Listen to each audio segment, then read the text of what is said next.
What's up, guys? Welcome back, and today I am playing some random trio in a couple different arenas. At least one of them is in BFB Coliseum, and the other ones are in Moab Pit. I'm playing against really good players. Obviously, Marwin here is probably the best player ever, at least in terms of grinding. And so it's kind of fun to get a chance to play him here. And maybe not so typical of an arena. I really enjoy Random Trio. It kind of allows me to use towers I don't use otherwise. And it's just kind of fun to switch up the strategy and have to kind of figure out your own strategy on the fly a little bit. Because there are quite a few different combinations that you can get in battles here. Random Trio. So we're going with a little bit different of placement. He went for placing his textures all the way at the bottom, and I don't know, that's an interesting idea. I think part of it is so that he can boost later. He can be, if he sees a rush coming, he has a little bit to decide whether he wants to boost, because boosts are often really critical here. If you boost unnecessarily, you're probably dead. That's definitely true in normal battles, but it's kind of amplified here.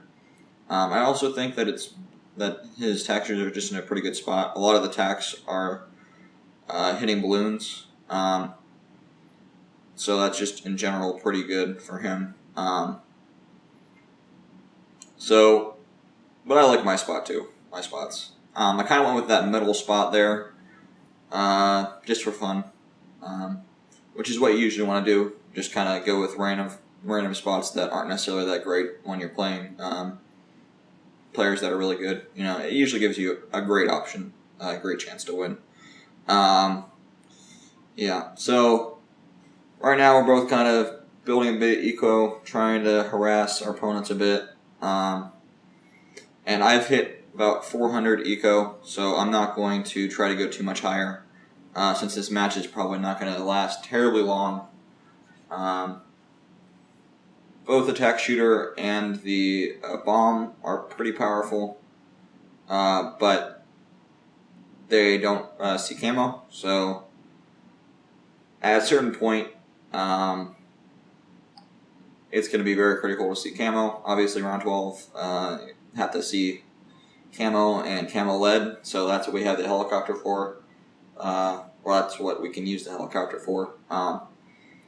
But the helicopter is not very good at popping power.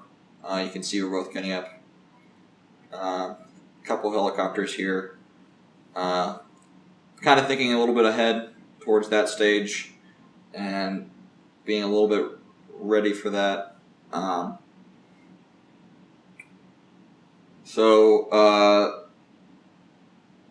Kind of deciding how I want to play this right now.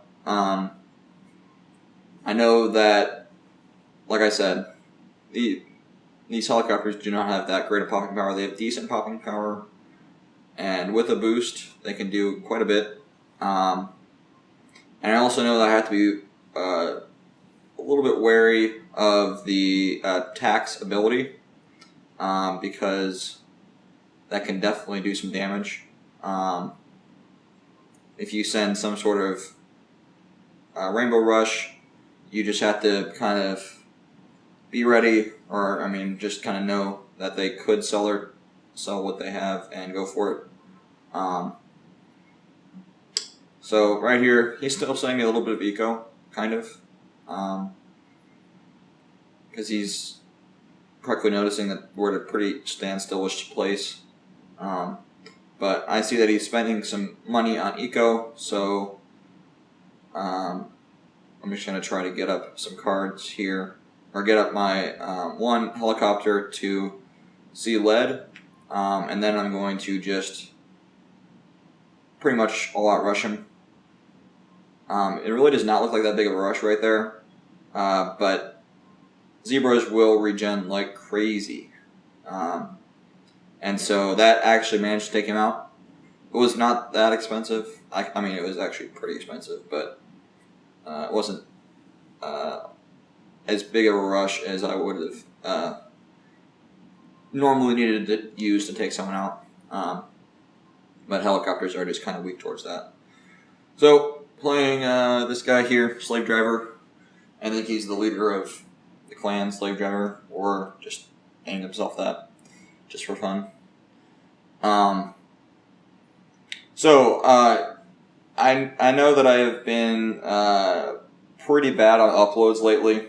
I like to get a video up every other day, but it's just not happening right now. I didn't actually mention it. I'm in the USA clan, so I'm grinding right now.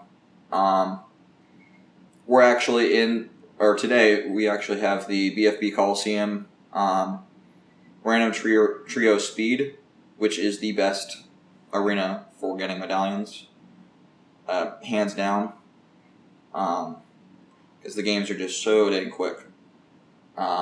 You can get a lot of round 4 kills, even round 3, and most matches don't go past round 13. Plus the rounds go by faster. So if you really want to grind, today's the day. Or actually, probably not today, because it will take me a bit to get this uploaded and everything.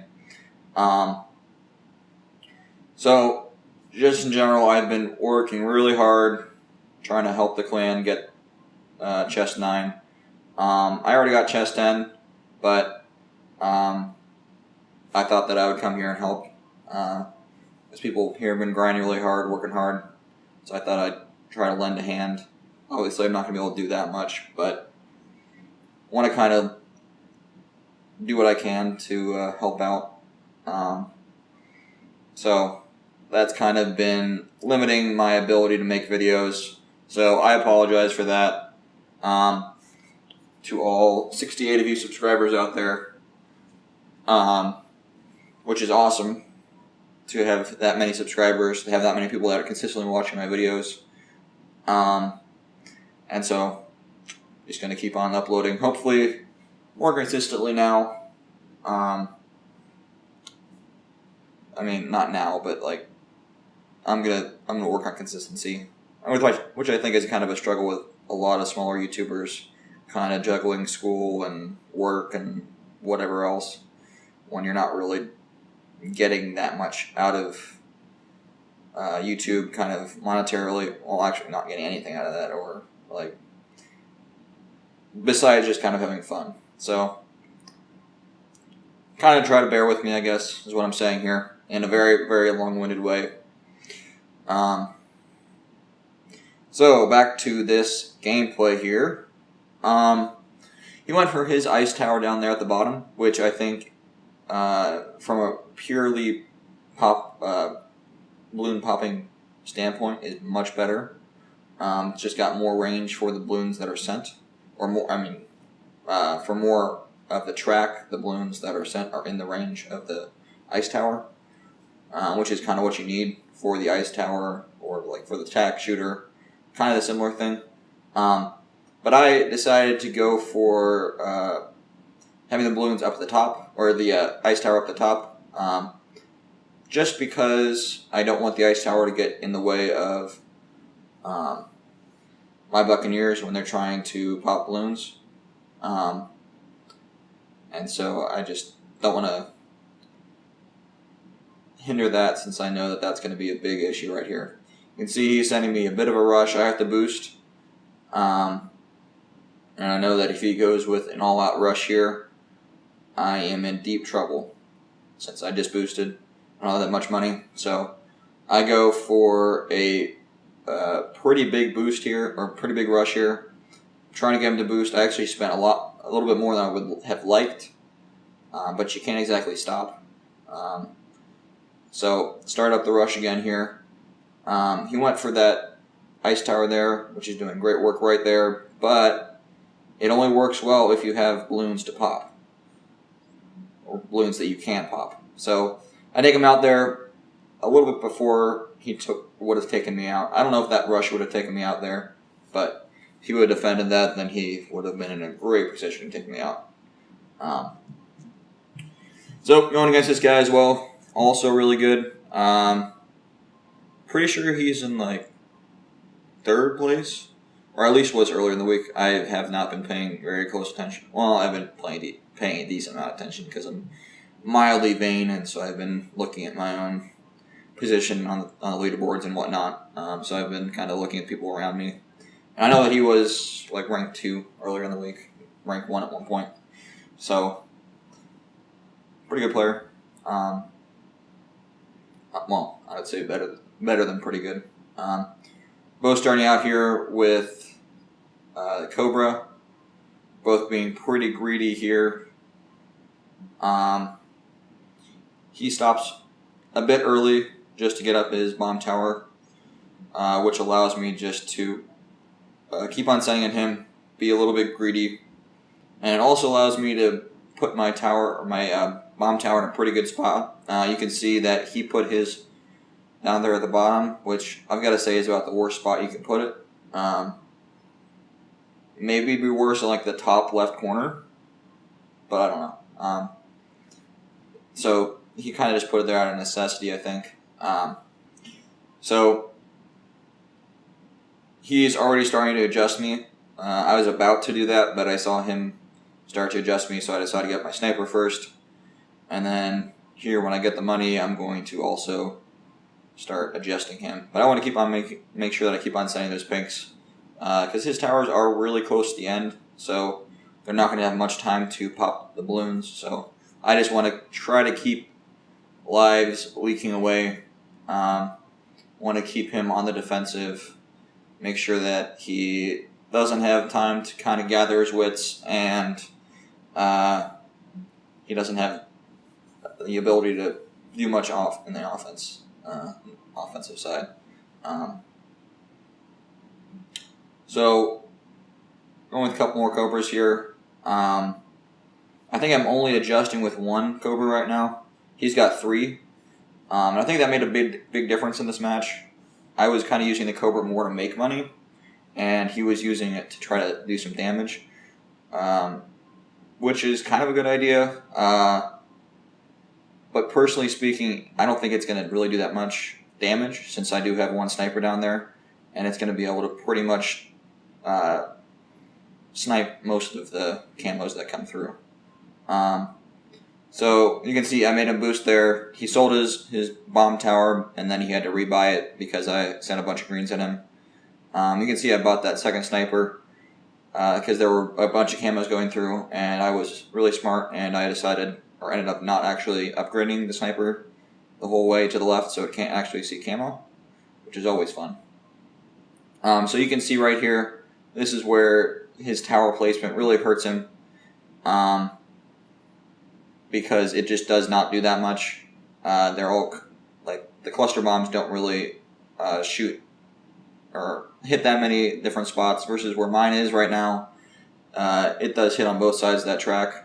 I do actually end up needing 2 to kind of defend his constant stream of yellow balloons. But right now, I see no reason to really be aggressive. I'm just going to let him drain as much money as he wants. But I kind of have to be careful. Make sure I don't let it go to round 12, because then it would be kind of a toss-up, and I'm in a pretty strong position, so I don't want it to be a toss-up. So round 11 hits. I get him to boost here. And at this point, it's basically all-in time. Round 12 is about to hit, and I just want to get him taken out before round 12 hits. And you can see it's pretty dang close. It maybe would have been a better idea to send some regen pinks, because they just get there a little bit faster, but worked out pretty well. About as well as you can hope for. I won, so that's about it.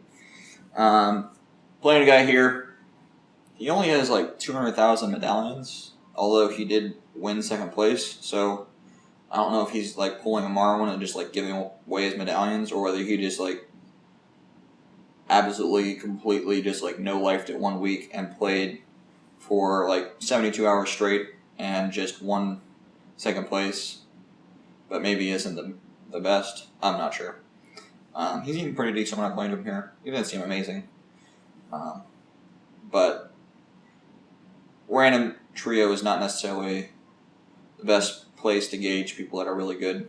I don't know. It depends, but it seems to me that it kind of evens the playing field. People aren't able to pick the strategy that they know very well, and they aren't kind of able to use experience with playing that strategy hundreds and hundreds of games.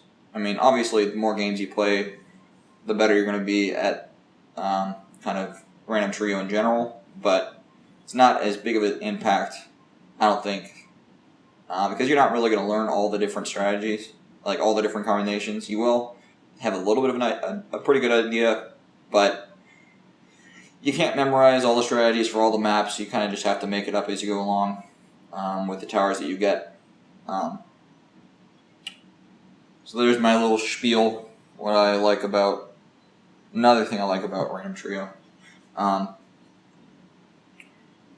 yeah, one thing I've kind of been noticing lately is that pinks are super powerful, which is absolutely new knowledge. No one ever thought about that before.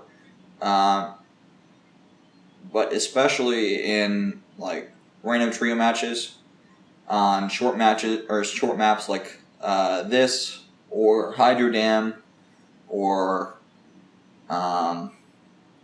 indoor pools, those three maps, there is very little reason not to send pinks.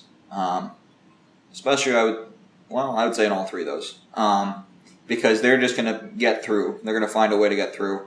And they're going to also distract the other person's towers from the natural balloons, which will help you also just take some lives away. So I'm getting into boost here. And he does not have that great of a defense. He kind of has a sub that's slightly hidden up at the top. He gets that chipper up for some reason. I guess he's kind of planning ahead a little bit, but it's not going to help him out here against this rush, really. And I'm going to take him out pretty easily. So I'm probably going to put out a strategy video for short maps because I've kind of... Oh, just kidding. He had 2 million nines. I thought he said... I don't know why I said 200,000. Anyway, so... I'm probably going to put out a video for short maps. I've kind of been working on a little bit of a strategy for that. So, I hope you check back in, and I hope you're not put off too much by my kind of infrequent videos. So, thank you. I hope you subscribe or just head back to my channel.